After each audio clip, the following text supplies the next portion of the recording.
اللہ رب العالمین نے اپنی نشانیوں کا تذکرہ کرتے ہوئے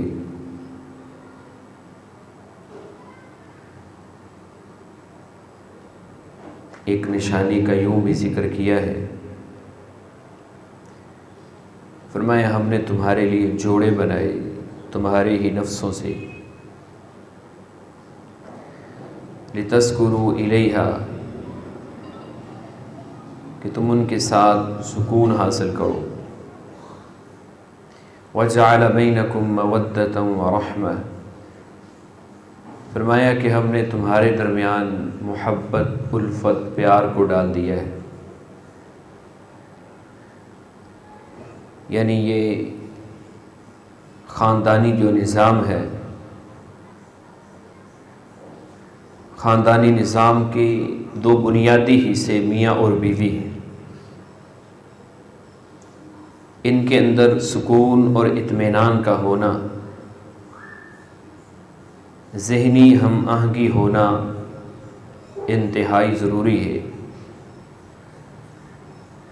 ہمارے ہاں یہ چیز، یہ بات دن بدن بڑھتی جا رہی ہے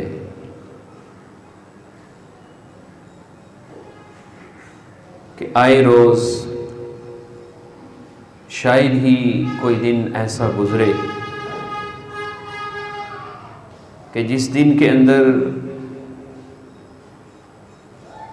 ہمیں کسی طلاق کے مسئلے کو حل نہ کرنا پڑے۔ ہمارے پاس جب لوگ مسائل پوچھنے کے لیے آتے ہیں، ان میں سے اگر میں 90 یا 95% مسائل کہوں تو مبالغہ نہیں ہوگا، یہی پوچھے جاتے ہیں طلاق دے بیٹھے ہیں اب کیا کریں۔ یہ طلاق کی بڑھتی ہوئی شرح، اس کی وجوہات کیا ہیں اور اس کا اصل طریقہ کار کیا ہے، اسی کا ذکر ہم آج کے خطبہ کے اندر کریں گے۔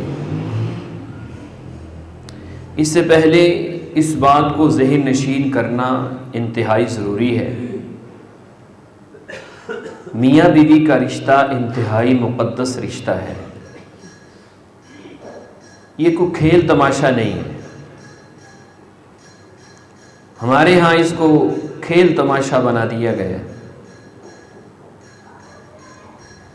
سوشل میڈیا کے اوپر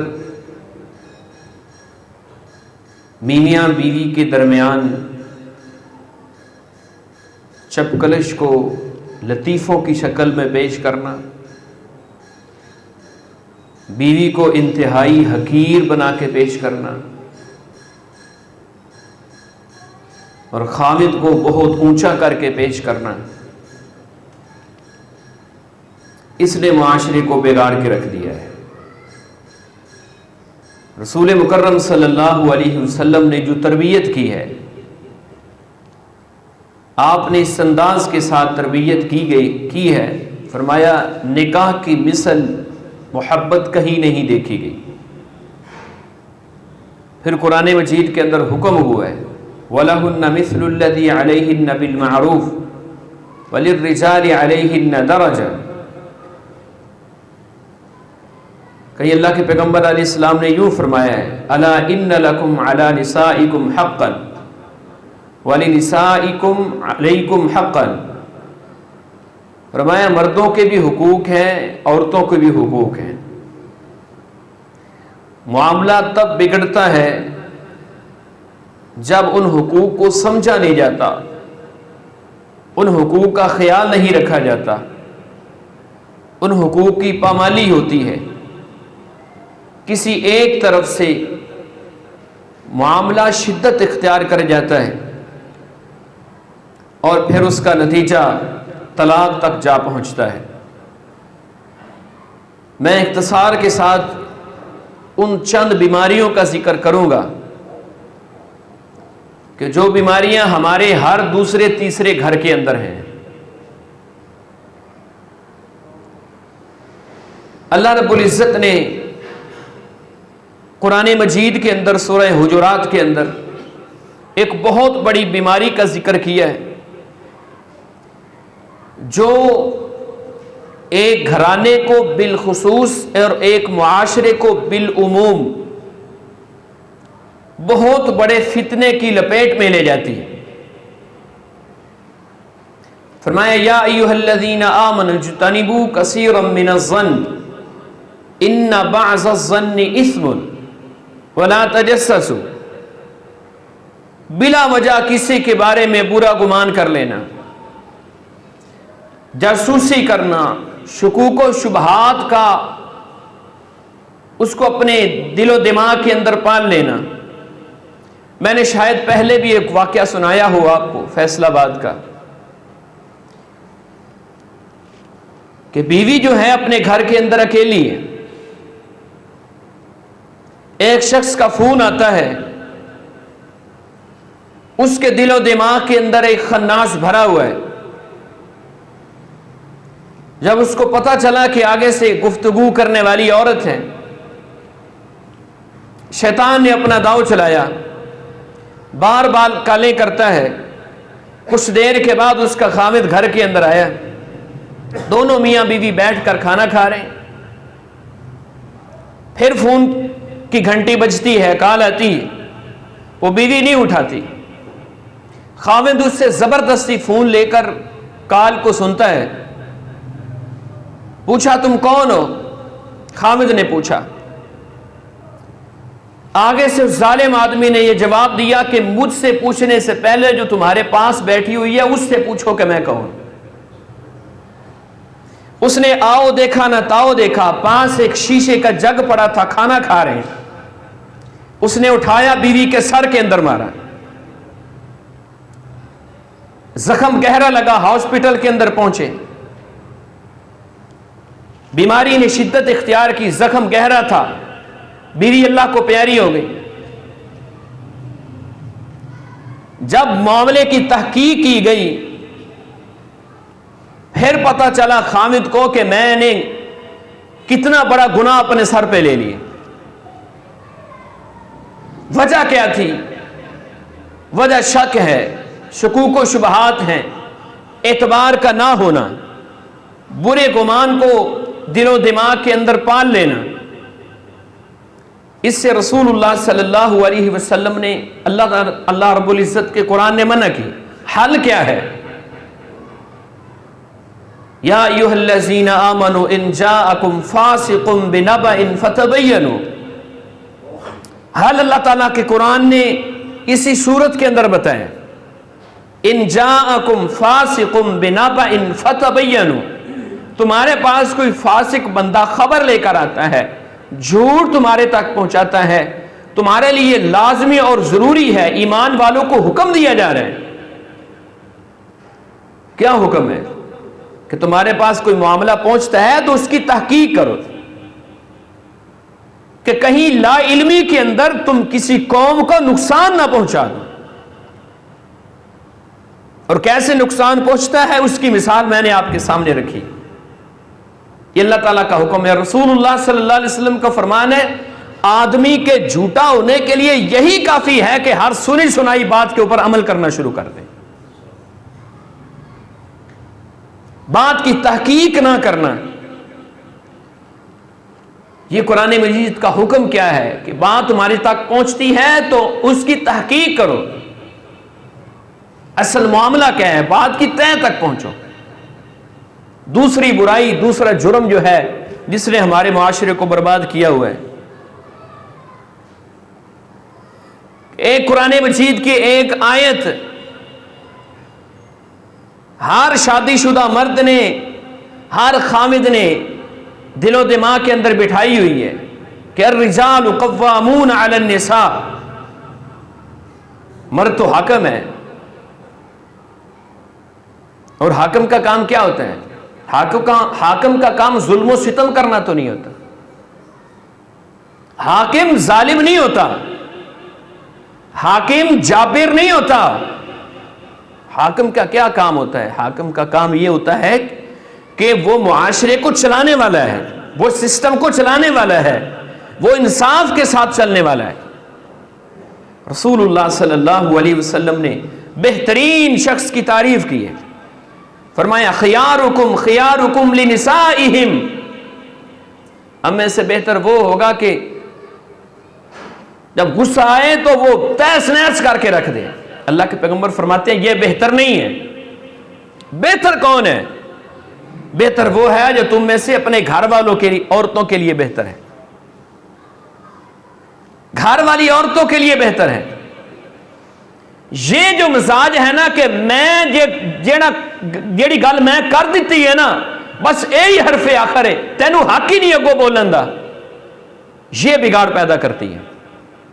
رسول اللہ صلی اللہ علیہ وسلم حدیبیہ کے مقام کے اوپر عمر بھی موجود ہیں، ابو بکر بھی موجود ہیں، صحابہ کرام موجود ہیں، اس کے باوجود بھی آپ کو ایک مسئلہ پیش آیا ہے۔ آپ صلی اللہ علیہ وسلم اس مسئلے کے لیے مشورہ کرنے کے لیے ابو بکر کے پاس نہیں گئے، عمر کے پاس نہیں گئے، علی بھی موجود ہیں، صحابہ کرام جلیل القدر صحابہ کرام موجود ہیں، آپ اپنی بیوی کے پاس پہنچے، مشورہ کیا گھر جا کر۔ آپ کے اوپر وحی نازل ہوتی ہے۔ ہم کیا سمجھتے ہیں کہ رسول اللہ صلی اللہ علیہ وسلم کے جب آپ کے اوپر پہلی وحی نازل ہوئی ہے تو آپ کے مکہ کے اندر کوئی دوست احباب نہیں تھے دوست احباب۔ یہ تو ایک فطری عمل ہے، دوست احباب کا ہونا یہ انسان کا ایک فطری عمل ہے۔ لوگ جڑتے ہیں تو معاشرے کے اندر وہ رہنا پسند کرتا ہے، بازو کے ساتھ بازو ملتا ہے تو پھر معاشرہ چلتا ہے۔ اللہ کے پیغمبر علیہ السلام کی دوستیاں تھی مکے کے اندر، اس کے باوجود آپ اپنے گھر کے اندر پہنچے۔ تو یہ جو مزاج ہے نا کہ جیڑی گل میں کر دی تھی بس وہی حرف آخر ہے، یہ معاشرے کو بگاڑ کی طرف لے کر جاتی۔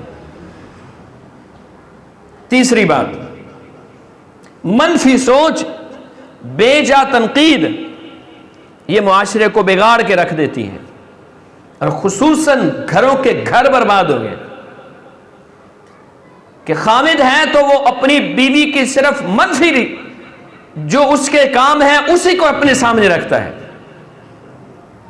بیوی ہے تو وہ اپنے خامد کی وہ چیزیں سامنے رکھتی ہے جو اس کی کمزوریاں ہیں۔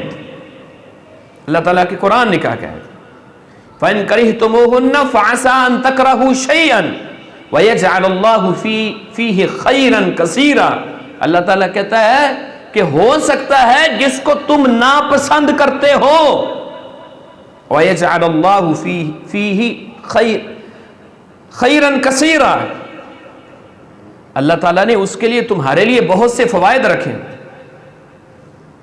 رسول اللہ صلی اللہ علیہ وسلم کا فرمان کیا ہے، آپ کا آرڈر کیا ہے، آپ کا حکم نامہ کیا ہے؟ فرمایا کوئی مومن مرد اپنی مومنہ بیوی کے ساتھ بغض نہ رکھے، اگر اس کے اندر کہیں کوئی خامی نظر آتی ہے تو اللہ رب العزت نے اس کے اندر کئی خوبیاں بھی تو رکھی ہوں گی، کئی اچھائیاں بھی تو رکھی ہوں گی۔ تمہارا روزانہ گھر آنے پر تمہیں تازہ روٹی ملتی ہے، کہیں بیماری کی وجہ سے، کسی مجبوری کی وجہ سے اگر آج تمہیں روٹی نہیں مل سکی تو قیامت تو نہیں آ گئی۔ روزانہ کپڑے استری ملتے ہیں، کہیں آج تمہیں کپڑے استری نہیں ملے تو قیامت تو نہیں آ گئی۔ یہ بات بھی اپنے ذہن کے اندر رکھیں کہ آپ کے گھر کے اندر رہنے والی بیوی انسان ہے۔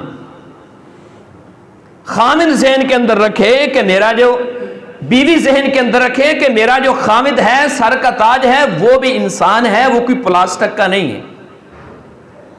نہ بیوی پلاسٹک کی ہے، نہ خامد پلاسٹک ہے۔ اللہ تعالیٰ نے ان کو انسان بنایا ہے۔ اور غلطیاں کن سے ہوتی ہیں؟ کیوں جی؟ غلطیاں انسانوں سے ہوتی ہیں، انسانوں سے غلطیاں ہوتی ہیں، اور انسانوں کو ہی یہ حکم دیا گیا ہے کہ معاف کرو، انسانوں کو یہ حکم دیا گیا ہے۔ رسول اللہ صلی اللہ علیہ وسلم نے پہلوان کی تعریف کی ہے، پہلوان کی تعریف ہم سمجھتے ہیں کہ پہلوان وہ ہے جو تیس نیس کر کے رکھ دے۔ پہلوان کون ہے؟ اللہ کے پیغمبر علیہ السلام نے فرمایا جو غصے کے اندر اپنے آپ پہ قابو پا لیتے ہیں، اپنے آپ پہ. اللہ کے پیغمبر علیہ الصلوۃ والسلام فرماتے ہیں وہ پہلوان ہے. یہ رسول اللہ صلی اللہ علیہ وسلم کی بتائی ہوئی پہلوان کی تعریف ہے. میرا زور میری بیوی پہ چلتا ہے. ہمارے ہاں نمازیوں کے گھروں سے یہ پیغامات آتے ہیں، نمازیوں کے گھروں سے، قاری صاحب میرا خامد آپ کے پیچھے جمعے پڑھتا ہے، آپ کے پیچھے نمازیں پڑھتا ہے، لیکن حالت یہ ہے کہ اس کے زبان سے نہ بچے محفوظ ہیں نہ بیویاں محفوظ. کہاں جائیں گی تمہاری نمازیں؟ کل قیامت والے دن اللہ کے پیغمبر علیہ الصلوۃ والسلام نے مفلس کی جو تعریف کی ہے، حدیث ہم نے سن رکھی ہے. آپ کیا سمجھتے ہیں کہ آپ نے دکان کے اوپر کسی کے ساتھ زیادتی کی ہے، یا اپنے کسی محلے کے دار کے ساتھ کسی کے اوپر زیادتی کی ہے تو وہ قیامت والے دن آپ کے خلاف کھڑے ہوں گے؟ کیا بیویاں اور بچے نہیں کھڑے ہوں گے؟ ہوں گے کھڑے. اپنا حق مانگیں گے، اپنا حق وصول کریں گے، اپنا حق لیں گے. چھوٹی چھوٹی بات پہ گالی گلوچ، چھوٹی چھوٹی بات پہ مار پیٹ. اور یہاں تو کچھ لوگوں نے یہ نظریہ بنا رکھا ہے کہ گھر میں تو ہنستے ہوئے جانا ہی نہیں ہے. اللہ کے پیغمبر صلی اللہ علیہ وسلم کا دیا ہوا دین ایسا تو نہیں ہے. آپ صلی اللہ علیہ وسلم کا دیا ہوا خاندانی نظام ایسا تو نہیں ہے. کائنات کے اندر سب سے کامل ترین انسان کون ہے؟ محمد الرسول اللہ صلی اللہ علیہ وسلم. سب سے کامل ترین انسان. آپ کی زندگی ہر لحاظ سے مکمل ہے. جو شخص اس کا انکار کرتا ہے اس کا نہ ایمان ہے نہ اس کا اسلام ہے. سب سے کامل انسان اللہ کے پیغمبر علیہ السلام. آپ کی عبادتیں بھی کامل ہیں، آپ کی معاشرتی زندگی بھی کامل ہے، آپ کا خاندانی نظام دیا ہوا بھی کامل اور مکمل ہے. اللہ کے پیغمبر علیہ الصلوۃ والسلام کے گھروں کے اندر بھی یہ معاملات ہوتے تھے، جھگڑے ہو جایا کرتے. آپ نے ایک ایک مہینہ تک اپنی بیویوں سے علیحدگی اختیار کی ہے، لیکن وہ انداز نہیں اپنایا جو ہم نے اپنایا ہوا ہے. وہ انداز نہیں اپنایا. اور آخری جو سبب ہے جو اسلام نے بتایا ہے معاشرے کی بگاڑ کا، خاندانی نظام کے بگاڑ کا، میاں بیوی کے رشتے کے بگاڑ کا، وہ ہمیں پتہ ہی نہیں ہے کہ ہمارے درمیان اختلاف ہو جائے تو ہم نے اس کو حل کیسے کرنا ہے. کیا طریقہ کار بتایا ہے؟ سورہ نساء کے اندر اللہ رب العزت نے طریقہ کار بتایا ہے. فرمایا سب سے پہلے نصیحت ہے، پیار سے سمجھاؤ. نہیں پیار سے کام چلتا پھر فرمایا بستر الگ کر دو. پھر تیسرا حل یہ بتایا ہے کہ تم نے ان کو سزا دینی ہے. سزا کیسے دینی ہے؟ سزا ایسے نہیں دینی. فرمایا تم میں سے کوئی شخص اپنی بیوی کو ایسے نہ مارے جیسے وہ اپنے غلام کو مارتا ہے. منع کیا گیا ہے. پھر بھی بات نہیں چلتی، پھر حکم یہ ہے کہ 2 حاکم مقرر کرو، ایک اپنے بیوی کے رشتہ دار کی طرف سے، ایک اپنی طرف سے. وہ منصف انصاف کرنے والے، وہ تمہارے معاملے کو حل کریں. پھر بھی بات نہیں چلتی تو آخری حال یہ ہے کہ جب آپ کا کام چلتا ہی نہیں ہے پھر اللہ رب العزت نے اختیار دیا ہے طلاق کا، علیحدگی کا.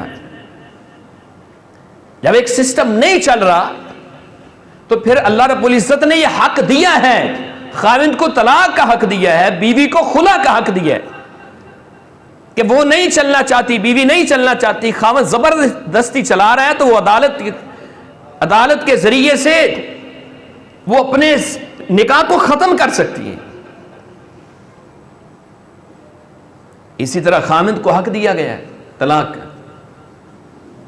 اب یہاں سسٹم کی خرابی یہ ہے کہ یہ جو آخری حل تھا نا کہ جس کے بغیر کام چلتا ہی نہیں ہے، اس وقت جو حل کرنا تھا ہم نے وہ حل سب سے پہلے کیا ہے. یہ بیماری ہے سر، یہ وجہ ہے کہ ہم نے وہ حل سب سے پہلے کیا ہے، اور پھر ایک نہیں، دو نہیں، 3، اور بعض اوقات کہتے ہیں کہ میں نے تمہیں 100 طلاقیں دی۔ ایسے ایسے الفاظ بھی منہ سے سنے ہیں لوگوں کی۔ رسول اللہ صلی اللہ علیہ وسلم کے سامنے ذکر کیا گیا کہ ایک شخص نے اپنی بیوی کو 3 طلاقیں اکٹھی دے دی ہیں۔ اللہ کے پیغمبر علیہ الصلوۃ والسلام نے کیا فرمایا؟ فرمایا تم نے اللہ کی کتاب کے ساتھ ابھی سے کھلواڑ شروع کر دی ہے، حالانکہ میں تمہارے درمیان موجود ہوں، میں تمہارے درمیان موجود ہوں۔ طریقہ کار کیا ہے؟ طریقہ کار جو اسلام نے دیا ہے، 3 طرح سے طلاق کا سسٹم چلتا ہے، 2 درست ہیں، 1 غلط ہے۔ ایک سب سے بہترین جو سسٹم اسلام نے دیا ہے وہ یہ ہے کہ آپ اپنی بیوی کو جب وہ طہارت کی حالت میں ہے، ناپاکی کی حالت میں نہیں ہے، آپ نے اس سے اپنے ازواجی تعلقات کو قائم نہیں کیا، آپ نے اس کو 1 طلاق دی، اب وہ جب تک عدت ہے نا، عدت اس نے آپ کے گھر کے اندر گزارنی ہے۔ ہمارے یہاں سسٹم کی خرابی کیا ہے؟ کرو پہلے کٹنا ہے، طلاق بعد دینی، یہ سسٹم کی خرابی ہے۔ فرمایا اپنے خامد کے گھر کے اندر رہو، خامد کا حکم ہے کہ اس کو اپنے گھر کے اندر رکھنا ہے۔ ہو سکتا ہے تم نے جذبات کے اندر آ کر فیصلہ کر لیا ہو، 1 دن بعد، 2 دن بعد، 3 دن بعد وہ محبت جو اللہ رب العزت نے تمہارے دلوں کے اندر رکھی ہے وہ جوش مارے، تمہارا سسٹم دوبارہ چل جائے۔ اب جب عدت ختم ہو گئی ہے، یہاں بھی ایک غلط فہمی ہے۔ غلط فہمی یہ ہے کہ ہم سمجھتے ہیں کہ نکاح کو ختم کرنے کے لیے 3 طلاقیں ضروری ہیں، حالانکہ ایسی کوئی شرط دین اسلام کے اندر نہیں ہے،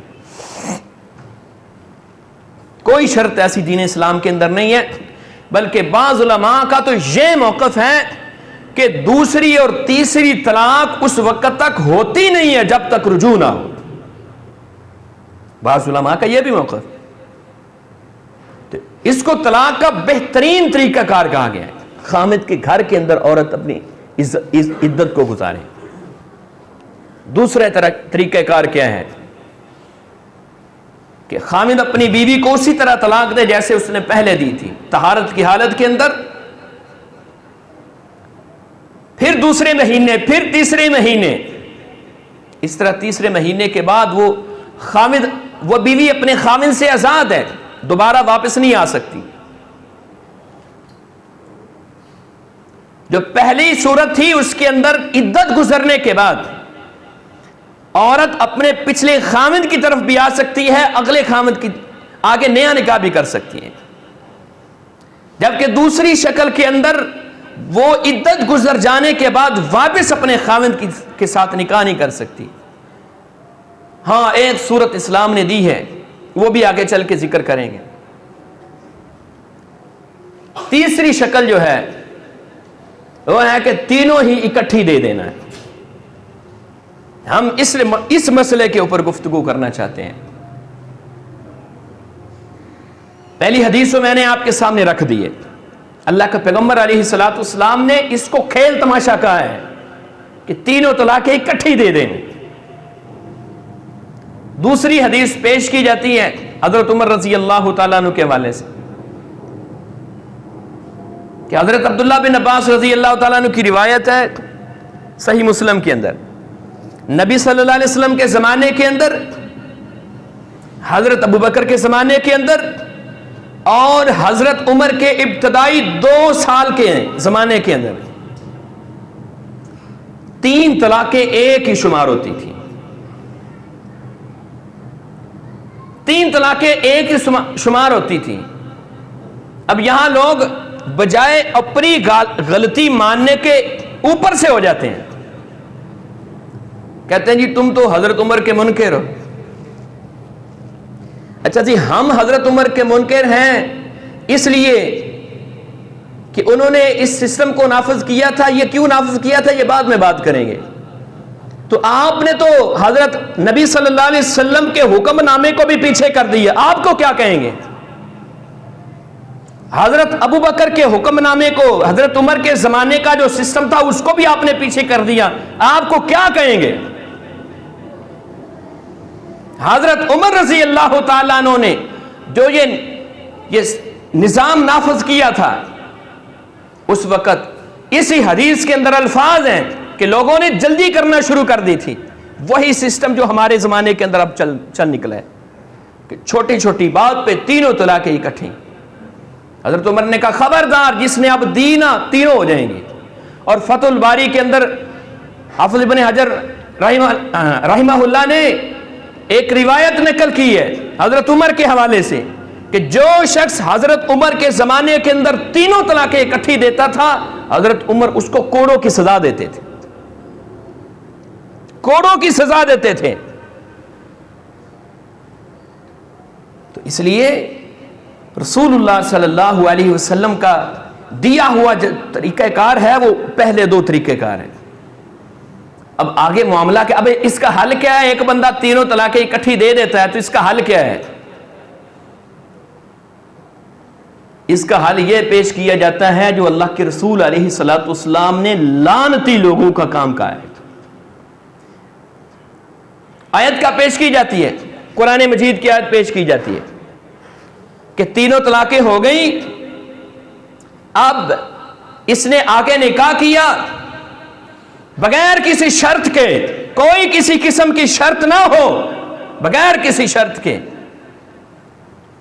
اس نے آگے نکاح کیا، اس کا خاوند فوت ہو گیا یا آگے بھی اس خاوند کے ساتھ بھی اس کا سسٹم نہیں چل سکا، اب دوبارہ طلاق ہوگی.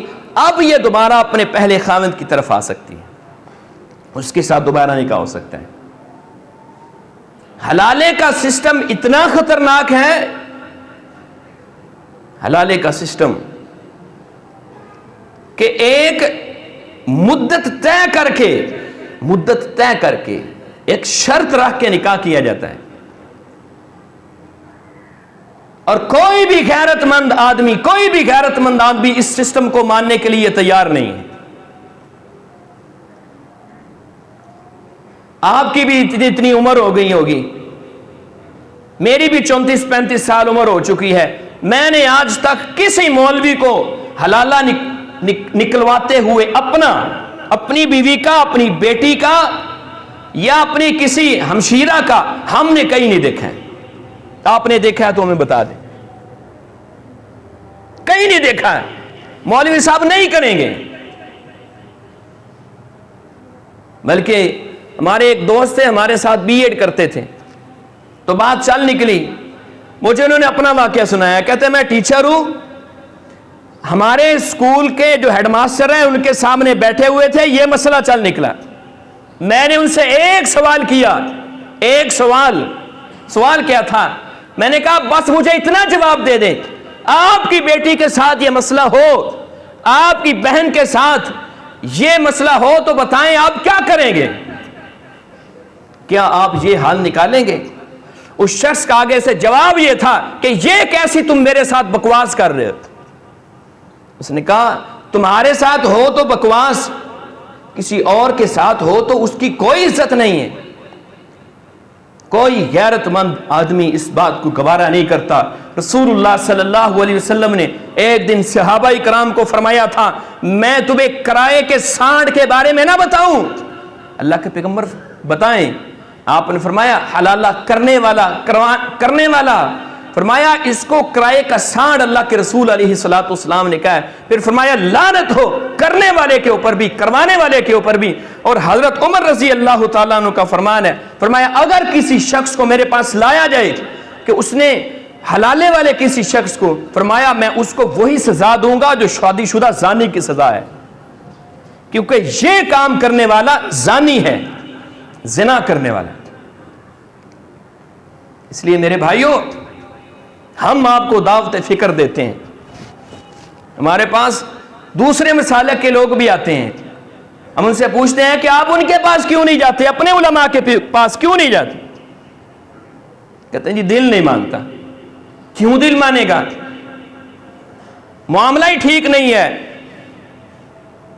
ہندوستان کے اندر 1973 کے اندر ایک پروگرام منعقد ہوا تھا. وہاں پر ایک ادارہ ہے احمد آباد کے اندر، اسلامک ریسرچ انسٹیٹیوٹ. اس کے اندر 8 علماء نے شرکت کی، جن میں سے 2 اہل الحدیث تھے اور 6 دیوبندی عالم تھے. انہوں نے اپنے مقالہ جات پیش کیے. ان میں سے 7 جو مقالہ جات تھے ان کا موقف ایک تھا اور ایک کا مختلف تھا. اللہ کے ان میں سے 6 کون ہیں؟ دیوبندی. 6 علماء کا اور ان کے ساتھ میں 2 اہل الحدیث تھے. 7 علماء کا موقف یہ تھا کہ صحابہ اکرام کے زمانے سے لے کر آج تک یہ مسئلہ اختلافی آ رہا ہے، اور اس مسئلے کے اندر حق اور سچ کا جو موقف ہے وہ مسئلے کے اہل حدیث ہے. اور پھر وہی مقالہ جات کو ان کا خلاصہ ایک کتاب کی شکل میں چھپا کہ ایک ہی مجلس کی 3 طلاقیں کتاب و سنت کی روشنی کے اندر. پیر کرم علی شاہ ازہری اور انہوں نے کتاب لکھی ہے غور و فکر کے عنوان کے ساتھ. غور و فکر کا عنوان ہے اس کتاب کا. اس کتاب کے اندر انہوں نے دعوت فکر دی ہے احناف علماء کرام کو. وہ کہتے ہیں تقلید کے اس جھنجٹ سے نکلو، تعصب سے نکل کر اگر تم انصاف کے ساتھ اگر پوچھنا چاہتے ہو کہ طلاق کے مسئلے کے اندر حق اور سچ کا موقف کیا ہے، تو وہ کہتے ہیں میں یہ کہتا ہوں کہ طلاق کے معاملے کے اندر حق اور سچ پہ مبنی اگر کوئی مسلک ہے تو وہ مسلک اہل حدیث. پیر کرم علی شاہ ازہری کی کتاب ہے. تو اس لیے میرے بھائیوں، پہلے تو یہ ہے کہ اپنے معاملات کو سدھاریں، دیکھیں کہ ہم نے اپنے سسٹم کو کیسے چلانا ہے، گھریلو سسٹم کو سیکھیں. جس طرح یاد رکھیں، جس طرح نماز سیکھنے کی ضرورت ہے، جس طرح روزے کے آداب سیکھنے کی ضرورت ہے، حج کے آداب سیکھنے کی ضرورت ہے، اسی طرح گھریلو سسٹم کو چلانے کو سیکھنے کی بھی ضرورت ہے. بلکہ ہم کوشش کریں گے اپنی اس مسجد کے اندر، آگے رمضان آ رہا ہے، چونکہ رمضان کے اندر زیادہ تر لوگ مساجد کے قریب ہوتے ہیں، ہم کوشش کریں گے ایسا کوئی سیمینار منعقد کیا جائے اس مسجد کے اندر کہ ہم لوگوں کو بتا سکے کہ ہم نے اپنے خاندانی نظام کو کیسے بہتر بنانا ہے. تو میرے بھائیوں، یہ وہ بیماریاں ہیں جو میں نے آپ کے سامنے رکھی ہیں، جنہوں نے خاندانی نظام کو ختم کیا ہے، اور پھر اس کا حل بھی میں نے آپ کے سامنے رکھا ہے. اللہ رب العزت ہمارے گھروں کو شیطان کے شر سے محفوظ رکھے، حاسدین کے حسد سے محفوظ رکھے. اللہ ہمارے معاشرے کو امن، پیار اور محبت کا گہوارہ بنائے. وآخر دعوانا الحمدللہ رب